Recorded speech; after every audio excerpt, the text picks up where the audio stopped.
Good morning. I'm Pete Najarian. This is The Take on this Tuesday morning. We're really excited about things. I got to tell you, we started off quiet yesterday. Things started to shift around a little bit. We had a really nice rally to the upside after an early sell-off, and rally to the upside up over 300 plus points. Then the final 90 minutes. How many times have you heard me say that? The last hour, the last 30 minutes, even sometimes the last 15 minutes. In this case, the final 90 minutes, she sold off, she sank a little bit, and we did finish in positive territory for the Dow, up about 26 points. On the other hand, at the NASDAQ, which never really got much into the green, it was in the red almost the entire day. That last 90 minutes also affecting the NASDAQ, however, because that's when some pressure of selling really started to hit. It closed down about 150 points again, and we've been seeing that time and time again. So we'll continue to monitor, of course, the NASDAQ and obviously the different volatilities that we've been talking about as well. Volatility index itself actually closing near the lows of the day at about 2750. The range was 2750 to a little bit above 30. We had Bitcoin under 30,000. We had Nat Gas back up towards 8 and actually over 8. And then you look over at the price of crude, about 114. It was up about 3%. So you get the sense of what's been going on, and everybody was talking about peak this and peak that. I'm not so sure that that's necessarily the answer. And if it is peak, that doesn't mean necessarily that we immediately start to head down. And we have not seen that happen yet. That continues to play out for us. So with an average of about 42 million contracts per day in May, and for the year to date, for this entire year, the calendar year, after that sluggish April, we had a sluggish day yesterday. Maybe the market's just taking a little bit of a break after some of the craziness last Friday and actually that last hour on Thursday. But 34.3 million contracts trading. That was a very, very light day. I think that's worth mentioning because we did have a bit more of a positive spin when it came to the Dow continuing on. But to see that kind of volume definitely did make me kind of scratch my head a little bit about, okay, well, what was today really telling us? We did have a lot of different option paper throughout the day, but when it was all said and done, pretty low number. Energy, strong start to finish, up about 2.5%, closed a little bit above 2.5%. Consumer discretion was up 2%. We actually pulled off of that and was a little bit closer to about 1%. Gives you a little bit of a sense of what was really moving around and how things were shifting. NASDAQ finished down about 2%. Those semiconductors were under pressure yesterday as well. But there was a lot of positive yesterday as well. You look over at those beta energy names like Occidental and Halliburton and Marathon Oil across the board, APA. Then you look at the big guys, Chevron, Exxon, very, very strong once again. I think Chevron, as a matter of fact, yesterday did hit a new all-time high. We also had CF yesterday. We had EA. We had a little bit of Walgreens Boots. We had Pepsi. We had some Merck. We had some Caterpillar. All of that working to the upside. What wasn't working yesterday, some of the pull, and of course, a lot of that shifting towards that NASDAQ. Twitter did not trade very well at all. All of the back and forth between Elon Musk and the board and the fake bots and all that conversation putting a lot of pressure onto Twitter. Etsy, Live Nation, Datadog, Zscaler, Okta, CrowdStrike. You hear these names time and time again, mostly over the last few weeks at least, to the downside. Yes, they've been on the upside as well, but more often on the downside. That's why a lot of these names that we talk about each and every day that either have no PE or an extreme PE of 3 digits or 4 digits, those have been the names under attack. All you've got to do is look at some of those ARK funds. You see that put buying there, and you also see fairly consistently either new lows or hanging around near the new lows for ARK K, ARK F, ARK G. You go through all those various ARKs, really under some huge pressure. Tesla, also one of those names that yesterday, pulling back a little bit. Palo Alto Networks, I throw in Boeing, I'll throw in a little bit of Disney as well. So it wasn't all these just incredibly high PE names, a few other names as well with a little bit of pressure underneath them. Today, however, we started off pretty strong.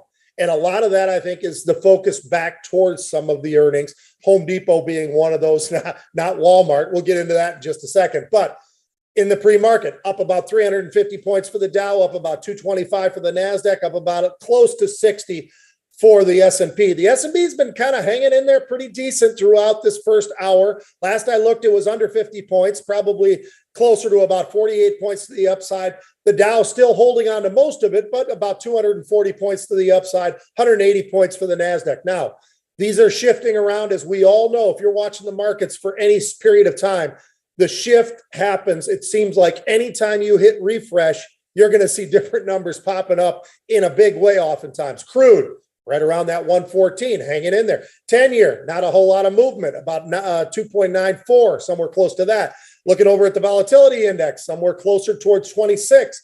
I look over at the VXN, that volatility of the NASDAQ that we've been talking about more and more and more. And we talked about last week, 4 of the 5 days traded and closed above that 40 level. That could have been some kind of a sign about what everybody's looking for from the VIX. Time will tell. We do know this. We do know the pressures on the NASDAQ stocks far outweigh what we've been seeing in terms of the Dow and the S&P itself. So that's something we're definitely keeping a very close eye on. Closed out around 36 yesterday. Closed out at 37 on Friday. Close to 37, yesterday. Today it's trading right around 36. Home Depot. Boy, those numbers were nice. You look at record sales, pretty solid. Solid performance across the board, absolutely. Look over at Walmart, a little bit of a different story. It's why Walmart is getting hammered to the downside. It's been down as much as 8 or 9% to the downside. That's also pulling, not too dramatically, but also pulling Target and Costco and some of those names within that field that people will put into that Walmart sort of a basket. All of those getting a little bit of a pull to the downside. On the other hand, Home Depot has its influence as well and pulling some of those to the upside. Part of the reason why we're seeing the Dow perform as well as it has. Technology started off strong. That's pulled back. Financial started off strong as well. Pulled back just a little bit, still about 2% to the upside. Consumer discretion started off about 2% to the upside. That's been cut in about a quarter. That's about a half a point to the upside now, percentage-wise. So it shows you a little bit of the shifting, even in this first hour, how fast things are moving around. Now, Staples did improve from being very negative to being just off about 1%. Energy sort of hanging around that 1% level itself. Now, a lot of folks getting very, very excited. What's really moving to the upside? Paramount. That's one of those names. A Warren Buffett name, as it turns out. A lot of people taking another look at that. That stock with a nice bit of push to the upside. I look at Take-Two, United Airlines as well. Look at Citi, another Buffett name, turns out. Freeport McMoran, those Chinese names, definitely getting a bid today. We talk about that back and forth. Some of the news in China just seems so crazy at times. But some of those stocks having a pretty nice day to the upside. I'm looking at PDD and JD definitely looking strong, along with the semiconductors after yesterday, all that pressure. Today, a little bit of pressure being released and a little bit of movement to the upside. I'm looking at names like AMD and Marvell and NVIDIA and NXPI. Those names all strong. What's not strong? Take a look at Walmart. Take a look at Dollar General. Yes, those are the kinds of names that are going to follow along. Then take a look at Kroger, grocery, kind of lines up. Campbell's Soup as well. As I mentioned, Target earlier, throw in sort of a General Mills as well with a little bit of pressure. Dollar Tree, you get the idea. Throw in Kraft Heinz as well. And you've got yourself some of those staples that we talk about, some of those maybe quote unquote defensives, but some of those staples, and they're getting a little bit of a pull to the downside. I got two unusuals for you, then we're out of here. Walgreens Boots. Now, this name is a very interesting name. We've seen a lot of volatility in a name that normally doesn't have a lot of volatility. This name has traded with some of that vol. I'll tell you what, this was some size options that we haven't seen in quite a while, probably at least a couple of months or so for Walgreens. Stock was trading a little over 44.5. 22,500 of the May 45.5 calls being bought today. 13 cents up to about 27 cents. Very inexpensive.